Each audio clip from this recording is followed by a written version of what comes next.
Efficient IP focuses on DNS, DHCP, IPAM, and what exactly is it, or what we are offering, or what we are trying to solve is most of this is a very crucial part of the network infra, which is kind of a layer between one side you have the users and the other side you have applications and services. Now, if this particular layer is not very well integrated, there's a visibility challenge, there's a control challenge, and mainly there's an automation problem. That's where we solve it. It's an integrated DNS, DHCP, IPAM solution with security completely integrated in terms of DNS. So we basically bring in visibility, control, and automation, and secure the network. Again, from the communities, that is the end users, reaching out to the applications and services. So that's what basically efficient IP solves. Yeah.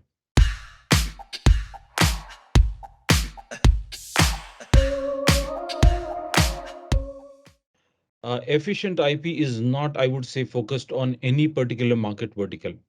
Why? Because our customers, any big organization which is using any kind of networking solution would require our solution. Why? Because uh, take, for example, telcos. They're so big, but they don't know what exactly is happening within a particular pipe. That's where we bring in visibility, right? So I would say who have adopted our solution very well and very fast. Number one, telcos. We are almost present across all the countries in the SAARC region with the telcos, large telcos. Governments. Governments are another big users of our solution, right down from the central to the PSUs to the state governments. And apart from that, BFSIs in a big way, whether it's private, government, PSUs, banks, whether it's private BFSI companies, and thirdly, large enterprises. Any big companies that or groups that you name, probably it's an efficient IP customer.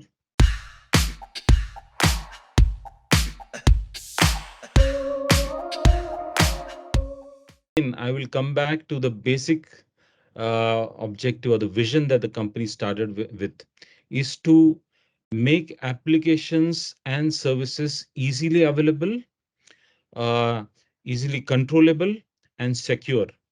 So that's the prime objective or the vision that the company started with.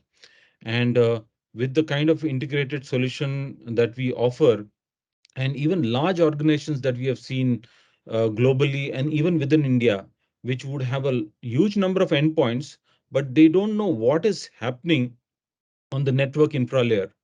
So from that perspective, uh, we give them a visibility like the basic IP address management solution. We give them which particular IP is being used by which particular client at a given which particular time, and what are the properties of that particular IP during that particular. So all these things from a historic, from all the time we maintain that, so that repository is available with us, and that's a kind of a one point of source to get any information from a security perspective or a control perspective. Yeah. First, what is the first communication that a particular user has with a application or service? It's the DNS connection. I mean, of course, that is before the DHCP. So DNS is the primary connection that happens with any given property on the internet, right? And DNS that we are focused on is basically the internet phone book, right? That's what we do. We translate DNS addresses to IPs, right? That is what we do. And we are making this secure. So if the first communication from any user happens to be secured, visible, controlled, then the subsequent communication can be HTTP or whatever it is. If the first communication is secure, most of the attacks and issues are sorted out in that itself. So basically, we are the internet phone book, and DNS security is the key thing that we offer.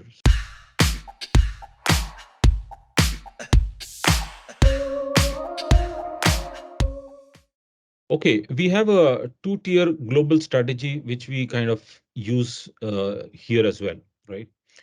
So initially, when we were quite a small company, we used to directly interact and even invoice the customer. But since the last few years, we have matured, understanding the market, understanding the complete ecosystem, and we have a two-tier uh, go-to-market.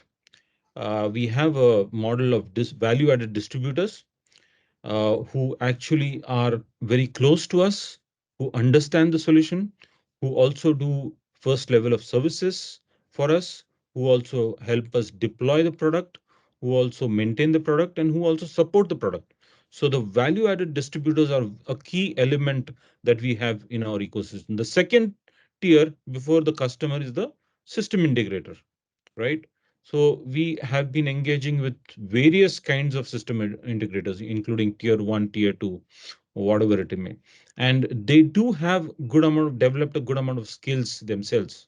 We have various partner programs where we engage with them on that level. But if you ask me, the serious engagers with us obviously would be the value-added distributors because they have a huge number of transactions with us compared to the system integrators. But yes, we focus on key system integrators who we have developed over time, and they have also matured to a great degree.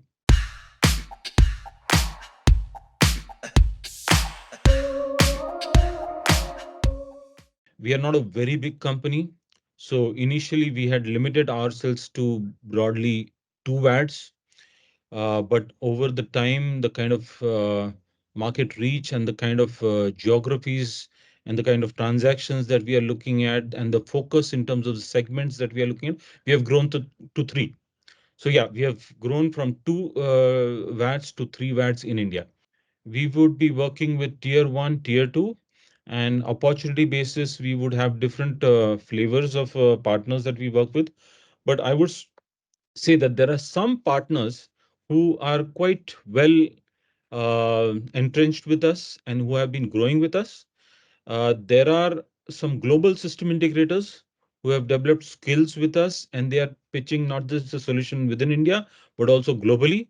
So that's another community. And there are tier two kind of system integrators who are kind of wherever they work on focused account basis, where we kind of engage with them. So yeah, that's the broad model that we kind of work with. Yeah.